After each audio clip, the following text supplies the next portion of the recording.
Next topic it is caste and social reform.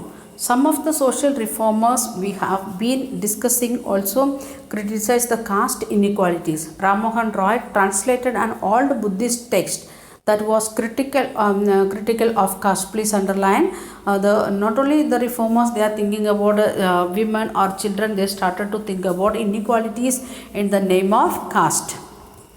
Then Prarthana Samaj adhered to the tradition of Bhakti that believed in the spiritual equality of all castes. Which Samaj? That is taking the initiative to make the spiritual equality of all castes, that is Prarthana Samaj. Please underline.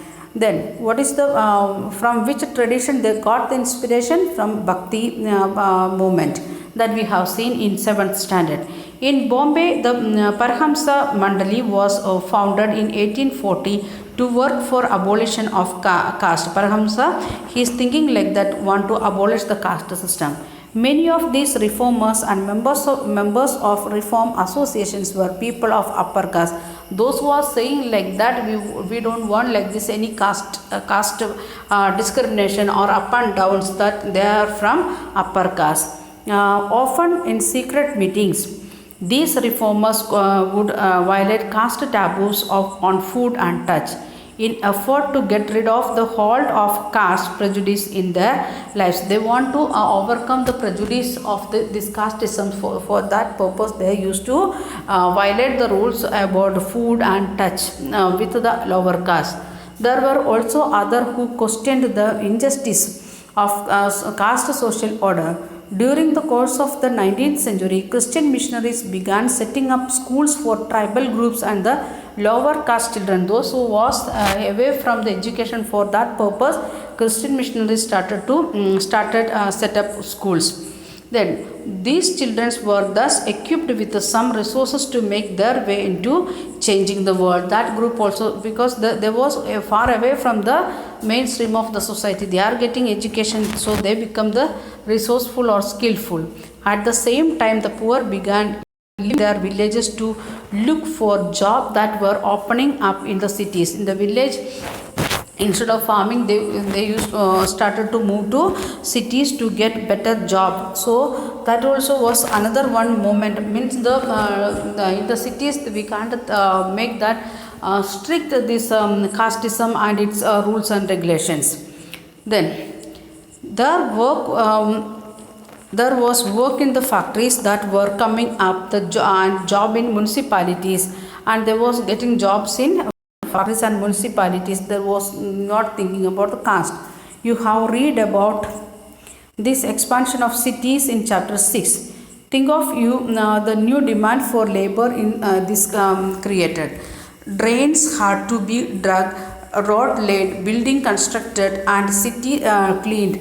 This required coolies, diggers, carriers, bricklayers, sewage cleaners, sweepers, palinkam bearers, and then rickshaw pullers, etc. Where did the labor came from?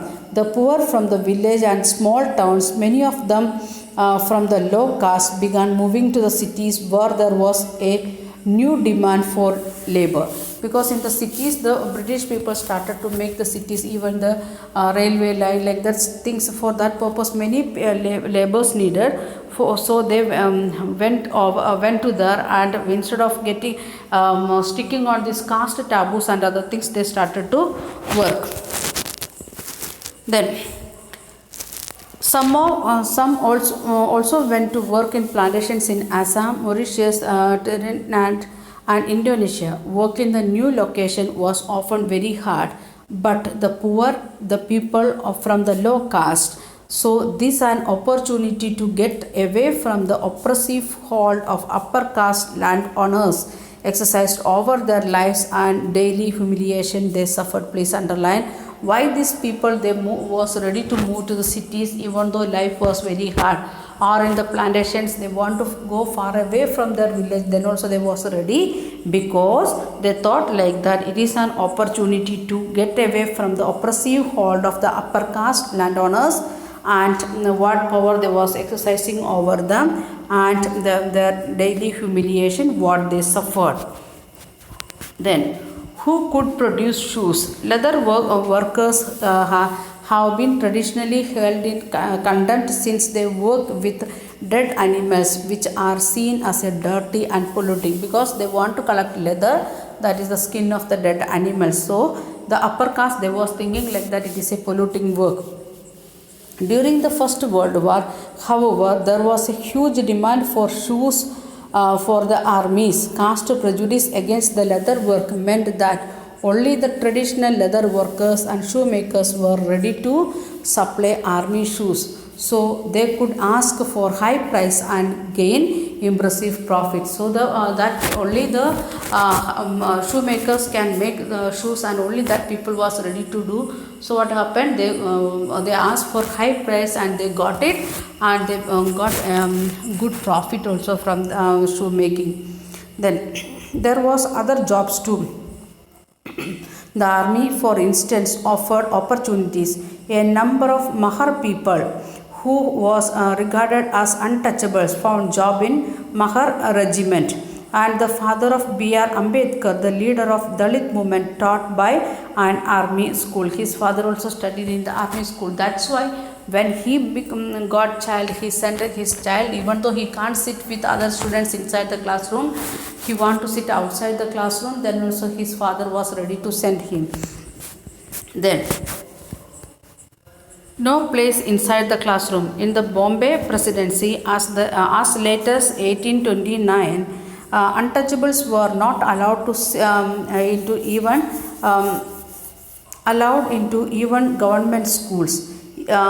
When some of them pressed hard that right, they were allowed to sit on the veranda outside the classroom and listen the lessons without polluting the room where the upper caste boys were taught. And even the government school situation was like this.